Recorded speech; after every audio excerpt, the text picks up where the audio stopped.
Nakakaon na ba mo og kalamaris nga lami kaayo parisan pa jud og bangos nga presko kaayo presko pas uyab nimo og ang manok nga tagumkum kaayo tagumkum pa sa relasyon ninyo nga wa nay klaro.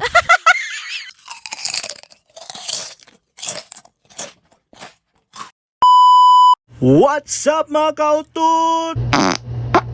Time check, alas 8:11 sa kagabi on og nag-brom-brom skirt ko sa kadalanan kay nangita ko kananan nga pwede na ko palitan og pagkaon kay gigutom na ang mga bitok sa akong tiyan. Sumoto na abot ko diri sa LC Lugan, diri na sa Pasil, Mahayahay, Ono, Marangas Building. So sani sa lami nga si Lugan diri sa Pasil, Cebu City. So nagbayad ako sa Counter-Strike og niuli na ko og mauna ako mga gipang orders. So mag-pray sa mi o sa mi mukaon kay mga Diyos nun ra ba mi. Sana all. Sa mga to nagsugod na dayon kog kaon sa calamari so gibutang sa sauce so gato na ang ihamong.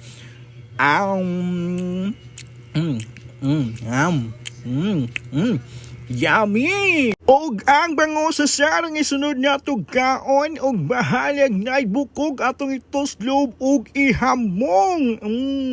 Yummy! Og ang sisig na pod nga daghang atay og atua ka na yung ibutang sa kanon og para mahamong og unsa man pahungit ka. Yummy! Og ang manok nga crispy kaayo atong ibutang sa iyahang sauce or gravy nga daghang mumho o apilo na to kaon kay mahal kay bugas o kaon ka palitin mo yummy. Og isunod na dayon nato ang bihon gisado pangpataas sa kinabuhi nimo kay mubo na lang kaayo sama ka mubo sa imo. Yummy gapon.